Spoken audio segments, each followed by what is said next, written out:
this great and solemn feast of the Pentecost, we conclude the Easter season.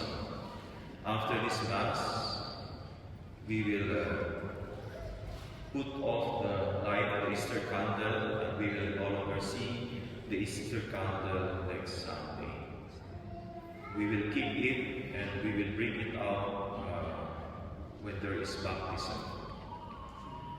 What do we celebrate on the Feast of Pentecost?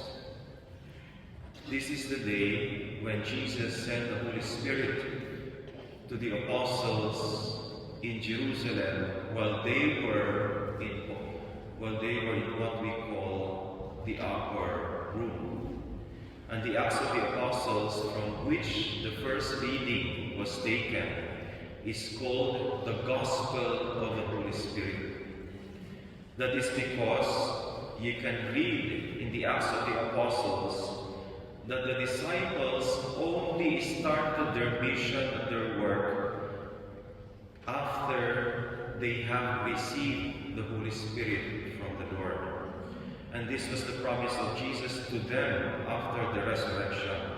In the Gospel of John, Jesus said, "When the Advocate comes, whom I will send you from the Father, the Spirit of truth, he will testify to me, and you also will testify, because you have been with me from the beginning."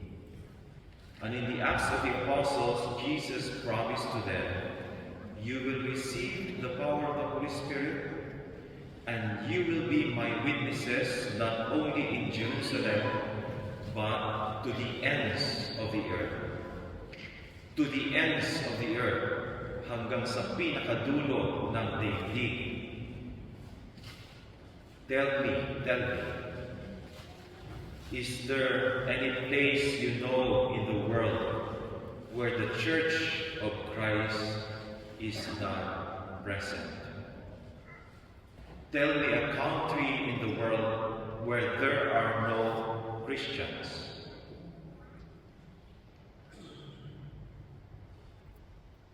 My thesis advisor in theology was an SBD missionary. His name is Father Edgar Javier.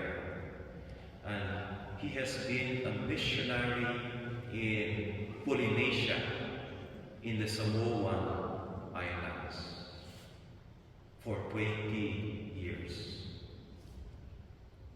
But Father, today, somewhere in Europe, in Germany, there are churches that are being closed because there are already few people going to these churches. Yes, that is a very sad situation, unfortunately. But you know, there are more places in the world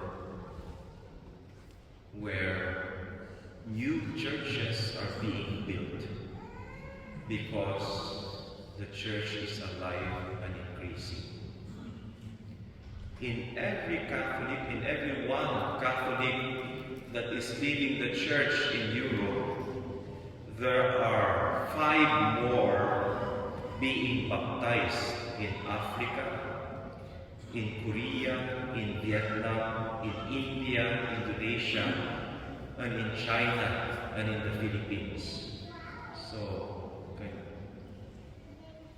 That is the recent statistic from Catholic World Report about mass attendance by country. So the biggest number of mass attendance come from Africa and Asia and Eastern Europe. The lowest mass attendance come from Europe. Germany is at the bottom, only 11%.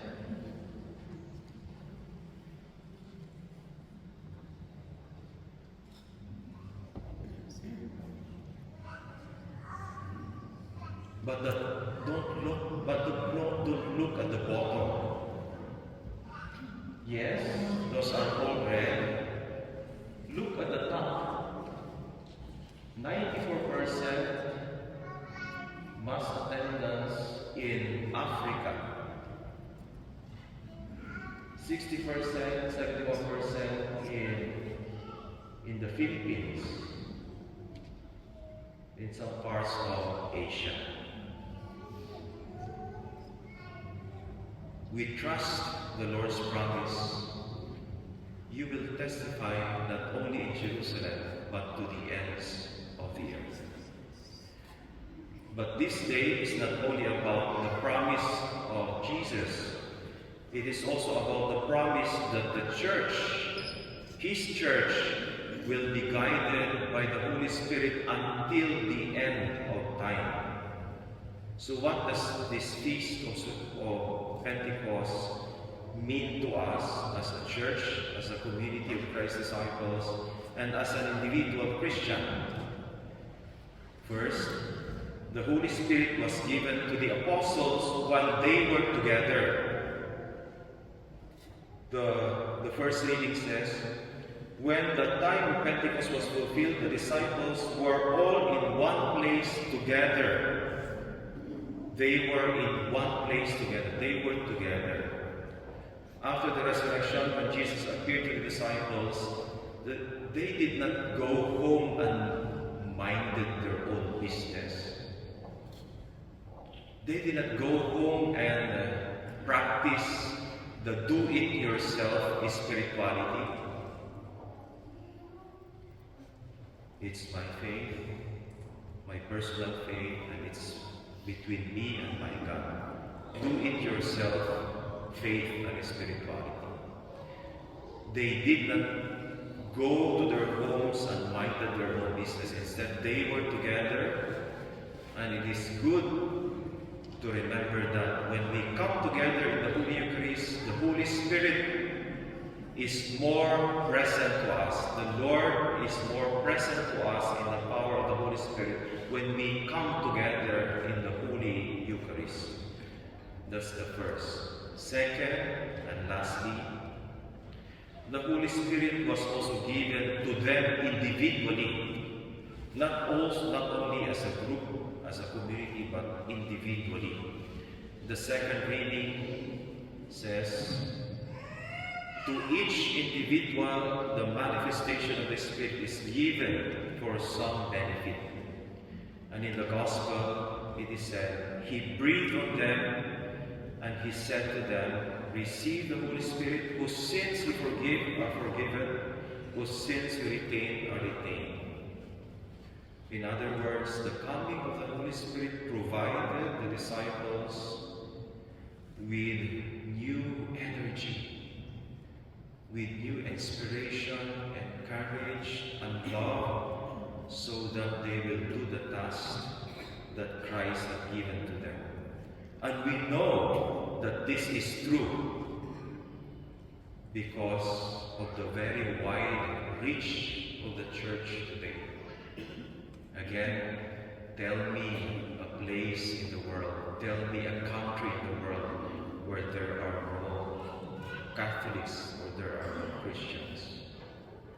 The Lord has fulfilled this promise. We can trust the promise of the Lord when He said, I am with you until the end of time. There is no reason to doubt our faith.